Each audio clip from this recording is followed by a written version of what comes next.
Assalamualaikum warahmatullahi wabarakatuh. Perkenalkan, nama saya Gita Ardia Maharani dan NPM 52216110005. Di sini saya akan menjawab beberapa pertanyaan dari mata kuliah Organisasi Keamanan Internasional.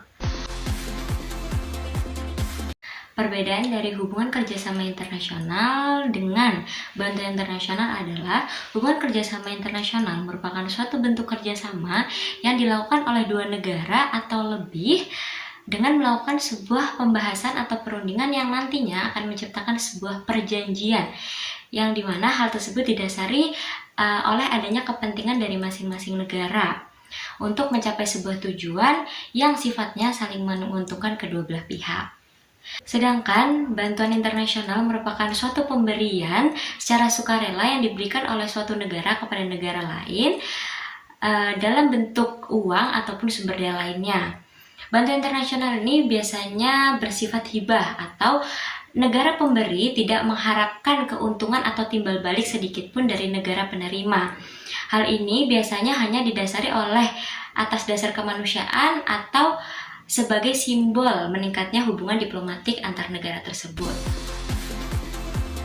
Organisasi regional merupakan organisasi yang dibentuk dan beranggotakan dari beberapa negara dalam satu wilayah geografis atau kawasan yang sama, di mana organisasi ini memiliki tujuan untuk mencapai sebuah kepentingan bersama dalam bidang ekonomi, sosial, politik, budaya, serta keamanan.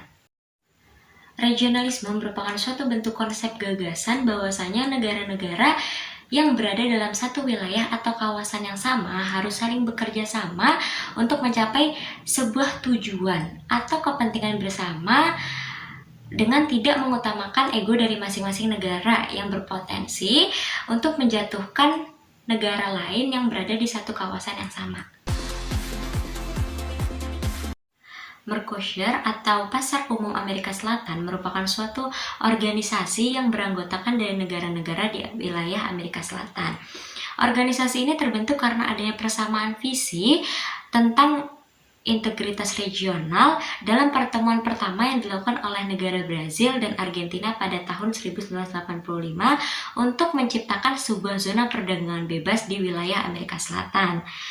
Kemudian, pada tahun 1990, kedua negara tersebut melakukan pertemuan kedua dengan Paraguay dan Uruguay untuk membahas hal tersebut, yang kemudian menciptakan dan menghasilkan perjanjian Asuncion dan menetapkan pembentukan Mercosur.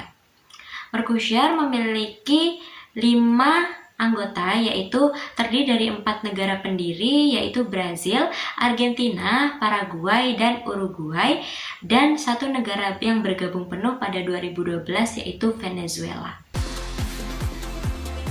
Uni Eropa dan NATO dijadikan sebagai standar organisasi yang ideal karena kedua organisasi ini telah terbukti berhasil mengatasi berbagai tantangan keamanan yang muncul selama bertahun-tahun lamanya, dan sudah berhasil mencapai tujuan-tujuan kerjasama regional seperti memperkuat kesejahteraan ekonomi, menciptakan situasi aman dan damai, dan membantu permasalahan pertahanan dan keamanan negara anggotanya. Serta kedua organisasi ini selalu mengutamakan prinsipnya, yaitu seperti demokrasi, menghargai hak anggota negaranya, dan supremasi hukum dalam operasi mereka, yang dimana hal tersebut terbukti efektif dalam menciptakan stabilitas, keamanan, dan kesejahteraan bagi negara anggotanya. Berikut merupakan jawaban yang bisa saya sampaikan. Jika terdapat banyak kekurangan, saya mohon maaf. Wassalamualaikum warahmatullahi wabarakatuh. Terima kasih.